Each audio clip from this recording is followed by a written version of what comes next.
Thank you again, Shalene and Robin. I often kind of like joke about the Black art of storytelling being an important form of resilience for us. So thank you so much for sharing your work and your words and your stories with us.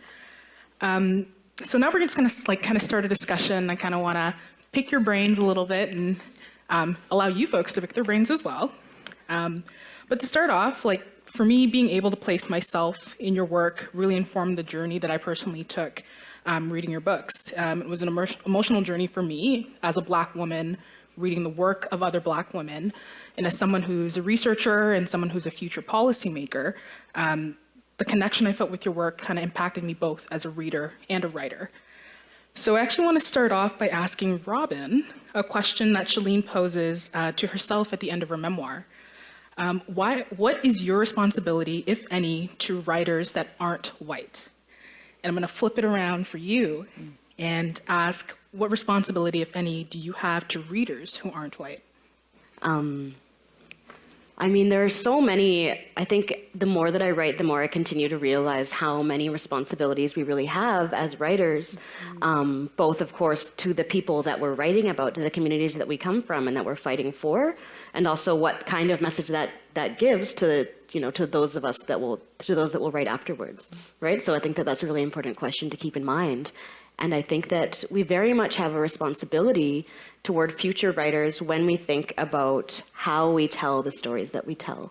Because I think there are many ways to talk about, even things like violence and harm, which of course, many parts of my book touches on. But how do we write about what our communities are experiencing in a way that still maintains the humanity, the resilience, and just the beauty of those communities as well, right? And that's something that I think, as a Black writer, as a Black woman, that really grounds my own writing, that really makes me think always, yes, it's important to carry forward, to really bring out the injustices that our communities have faced, but how do we do so in a way that isn't so degrading that you're just creating these sort of abject, non-human acted upon subjects, right? How do we make our communities and their brilliance shine? So I think we have a commitment, particularly as writers coming from communities that experience so much injustice, to always go deeper and to really show the work that has been done to counter these kinds of injustices. And also, Thank you.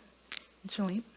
Yeah, when I think about sitting down and writing this book and who I was thinking about all these young Black girls who, go through so many things, and, there's a low self-confidence thing happening. They're not reading the stories that other Black women are writing. And I just felt like, okay, I'm saying that there aren't role models for these women, and now I have a position to go ahead and be one. So I'm writing this book in a way where it's accessible. So, the youth can read this book, adults can read this book and look at it in a way where it's like, these things did happen. Your stories are important, and I think the main thing for me is you can go through some hell, you can go through some tough times, but there is light at the end of the tunnel, and that's kind of what I wanted my book to do. And I feel like my responsibility as a writer is to elevate that and to say, you don't have to be down here. Your voices are just as important. So it's that elevation, that kind of, it's almost like a dislodging, kind of just twisting something and letting it out. And I think that's what I wanted to do with this book. Perfect, and thank you so much for doing so. Yeah. And I know for you, this process of writing your memoir took a while. Right. And one of the questions that I was thinking about was, you're sharing your life. So what about this time in particular to release a memoir? Yeah. Why now?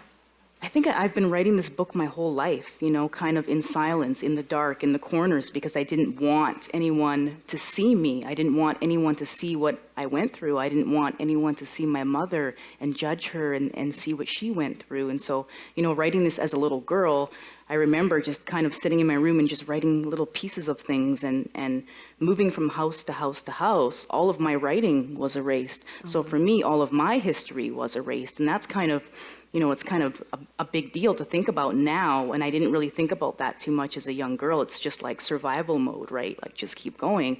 But now as an adult, I look back and I'm like, I don't have anything. Like I have absolutely nothing. All of my memories, all of my history, all of my stories are gone. And so me writing this book now is rewriting that. Hearing about a Black person from Vancouver is rare for me, as the child of two Black immigrants from Ghana, but was raised in the GTA.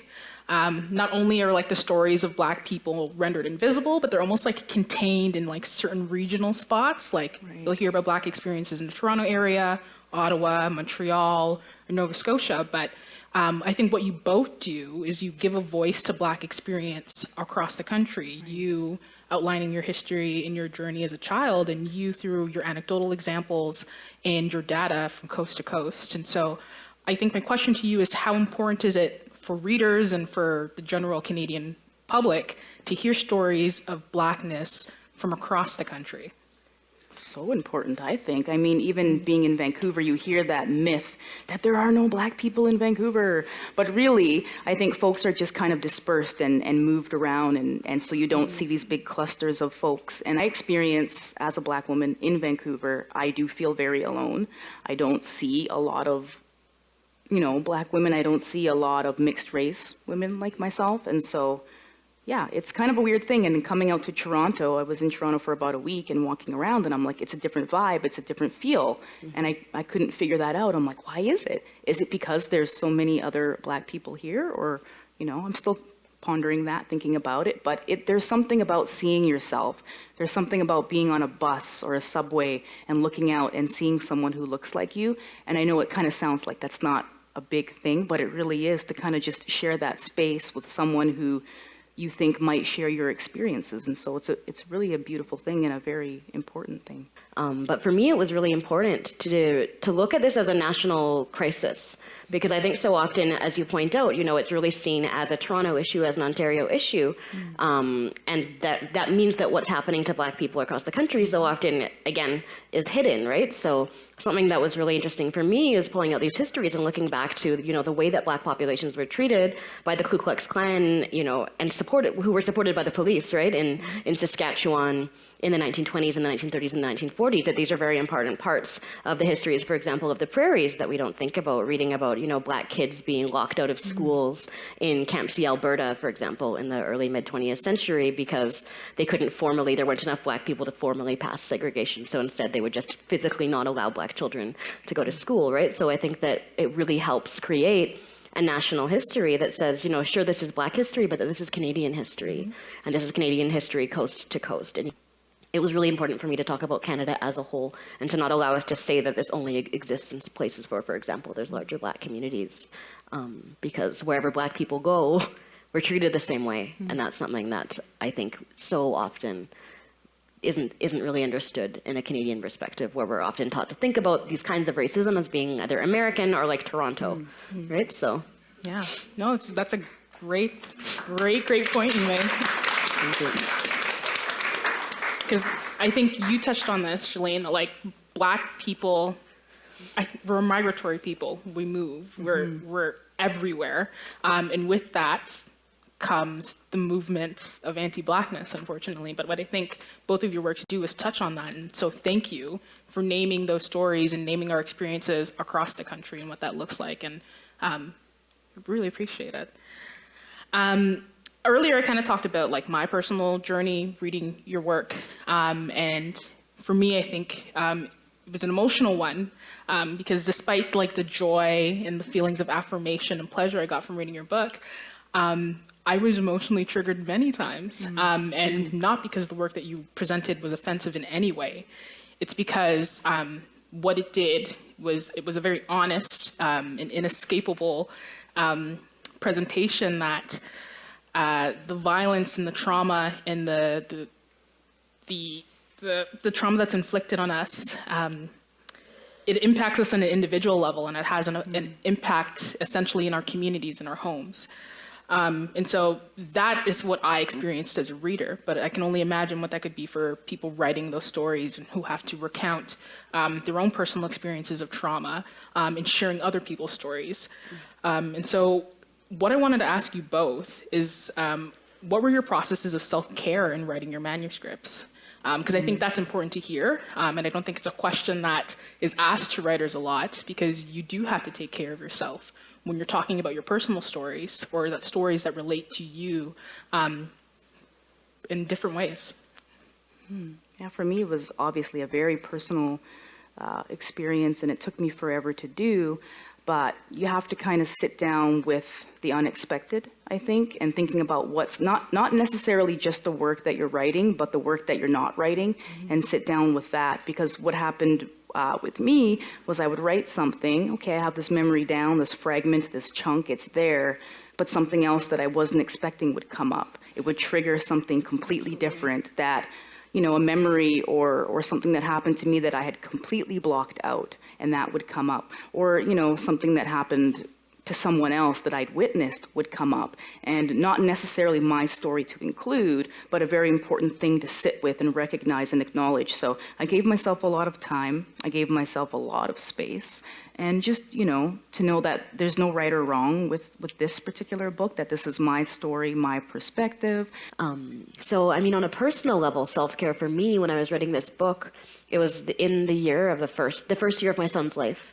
So even though I was very much focused on the past, I was also taking care of a baby at home and, you know, writing this during naps. And like after he went to bed, when he went to bed, you know, in those hours that I had sort of had to myself.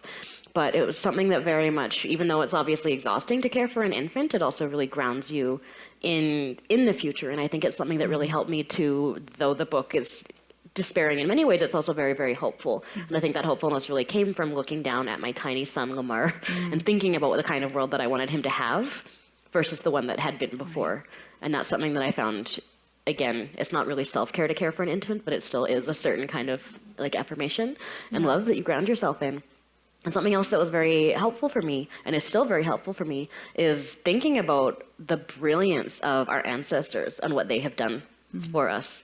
Like looking into not only the histories of harm, but thinking, for example, like the examples I would find of just really amazing brazen acts of rebellion. I was thinking, you know, I was learning a little bit about the vigilance committees of black folks on both sides of the border during the Underground Railroad that were fighting off slave catchers that were trying to come and re-enslave black people from across the border who were, you know, not only facing that violence, but were also being arrested by the police on the Canadian side for doing that, right? For that defense. But thinking about what it would have been like for like hundreds of, you know, of black community members to come together in that moment against these really horrific circumstances. But I get so inspired by thinking about like the strength and the brilliance that they had to do that and really to get us to the place that we are in today, and thinking about struggle as something that's long and historically continuous.